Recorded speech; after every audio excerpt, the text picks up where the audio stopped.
Imagine a war where not a single shot is fired, yet entire industries collapse overnight.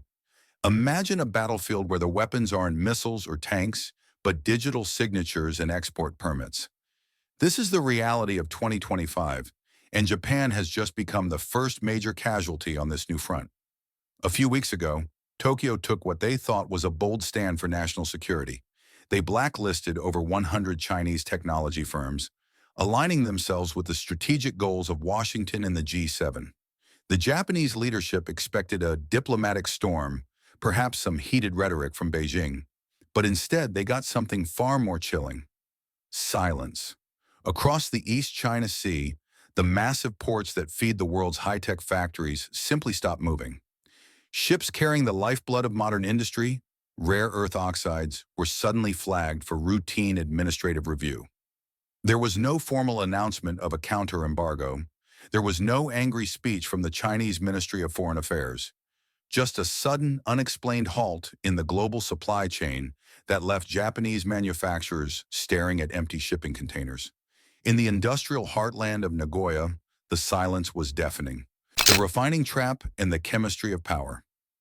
To understand why Japan and the rest of the world is so vulnerable, we have to look into the dark art of rare earth chemistry. The world's media often focuses on mining, talking about the discovery of new deposits in the American West or the deep sea, but the mine is a mirage. The real power lies in the refinery. Rare earths are not actually rare in nature. They are found in many places across the globe, but they are incredibly difficult to separate and refine to the purity levels required for high-tech manufacturing. China has spent 30 years and billions of dollars in state subsidies to master this specific toxic chemistry. They possess thousands of specialized chemical separation plants that wash rare earth ores in massive acid baths over and over again. It is a process that is environmentally devastating, expensive, and technically exhausting. While the rest of the world was focused on the clean side of technology, software and design, China was willing to do the dirty work. They built a monopoly not on the dirt, but on the chemistry that turns that dirt into gold. Today, China controls 85% of the global refining capacity for these critical elements. Even when a mine opens in Australia or California, the raw ore often has to be shipped back to China for final processing. This is the refining trap. It is a bottleneck that cannot be bypassed by a new trade deal or a simple investment. Building a world-class refinery takes at least a decade and requires thousands of highly specialized chemical engineers. China has perfected this process, creating a gap in expertise that the West is only just beginning to realize. When a Japanese factory needs a high-strength magnet, they don't just need the ore, they need the refined alloy. And right now, that alloy only comes through the Chinese system. The Japanese government has pledged billions to build local refining capacity, but that will take years to come online. In the meantime, the silent arms race continues, and the chemistry of power remains firmly in the hands of Beijing. This is the invisible wall that every Western strategy has to reckon with: the new leadership and the industrial crisis. This crisis hit its peak just as Japan was undergoing its most significant political shift in a generation. After months of instability, the Japanese parliament installed Sanai Takaichi as the nation's first female prime minister.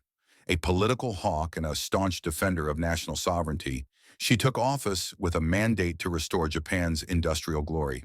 She immediately announced a strategic revitalization plan focused on defense, AI, and aerospace.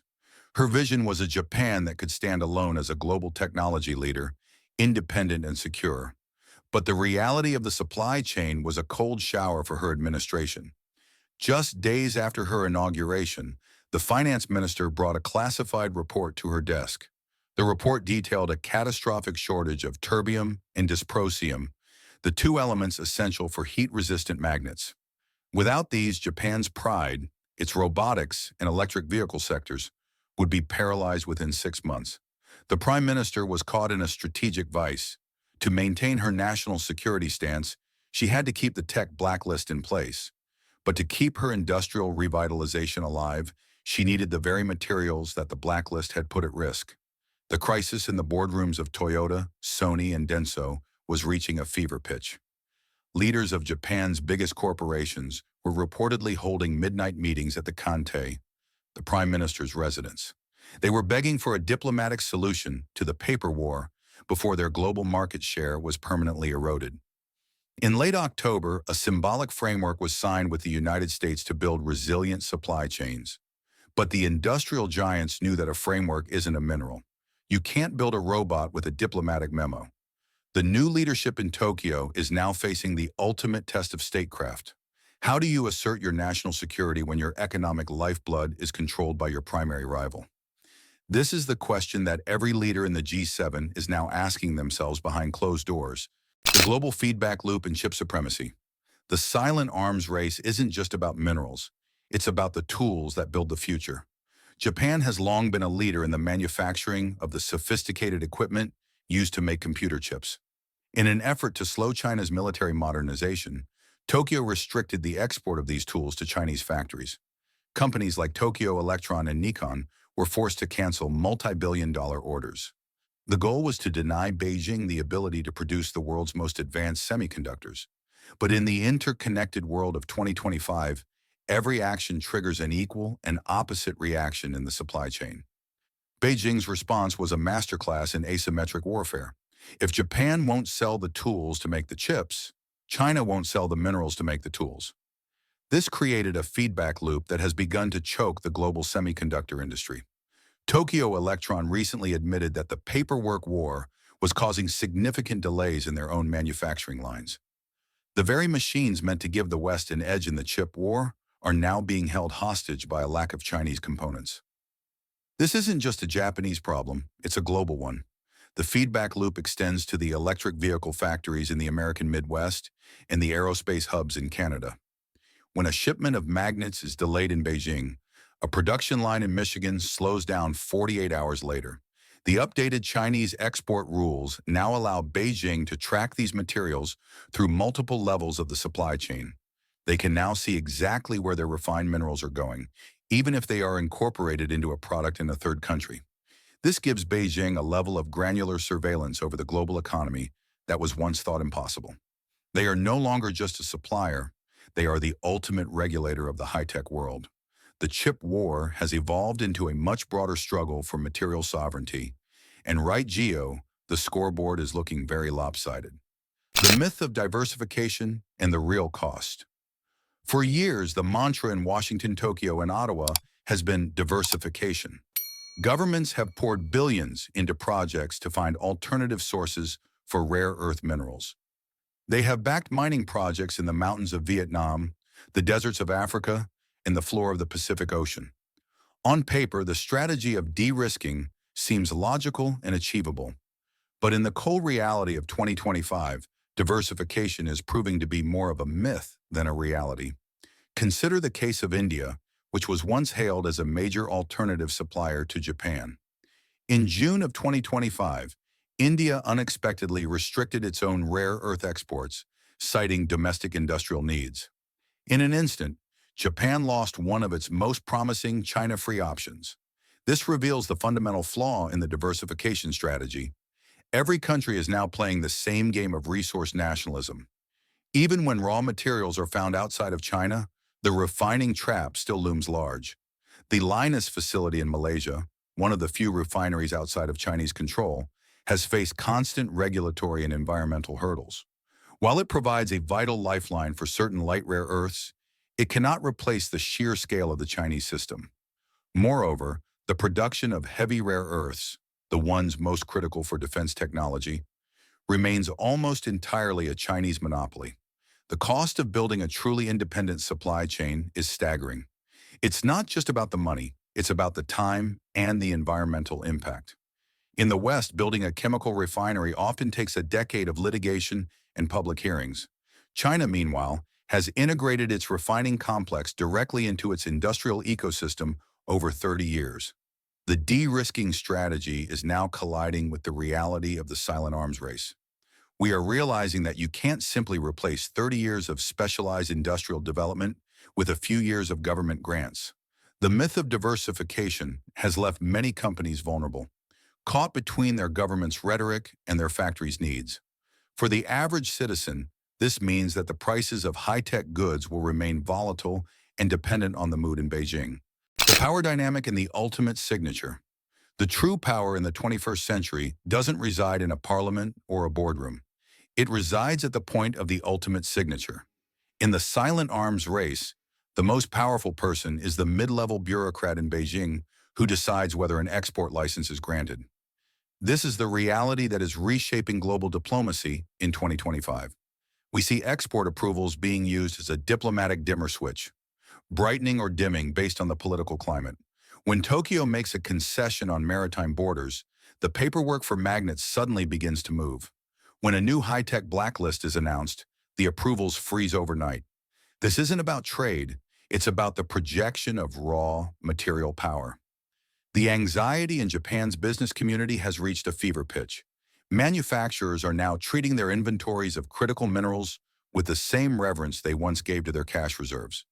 The stockpiling we are seeing is a direct response to the unpredictability of the paper war.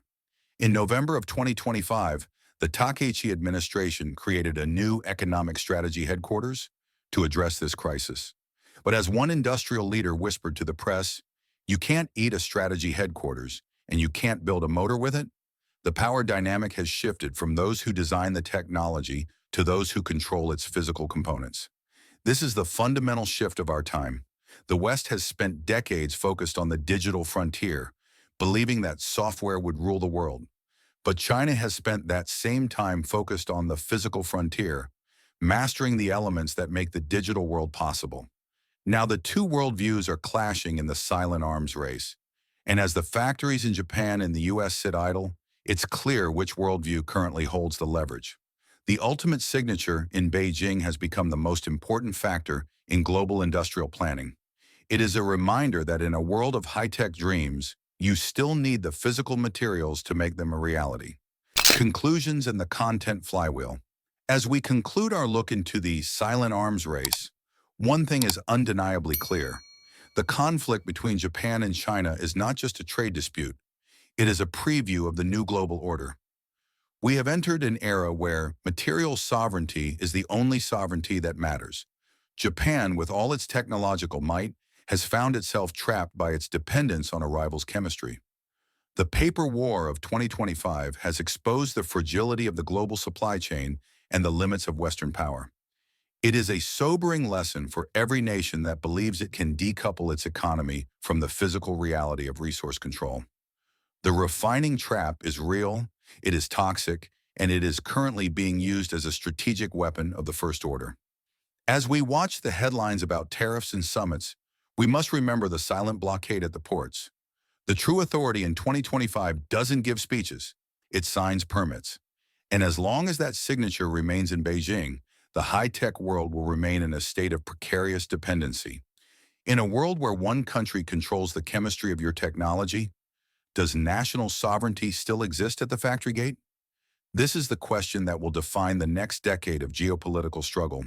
If you found this deep dive into the silent arms race valuable, please consider leaving a comment below. We want to hear your thoughts. Do you think the West can ever truly break free from the refining trap? Your engagement helps the YouTube algorithm recommend our videos to more people who need to understand these critical issues. Don't forget to like this video and subscribe with the notification bell turned on so you never miss an update. We have much more coming on the shifting power dynamics of the global economy. If you want to understand where the next front of the tech war will be, watch our upcoming analysis on the global electric motor industry. We will explore how China is using its control of magnets to dominate the future of transportation. Thank you for watching and for your continued support of this channel. We will see you in the next deep dive into the silent wars that are shaping our future. A big hug to all of you, and keep a close eye on the chemistry.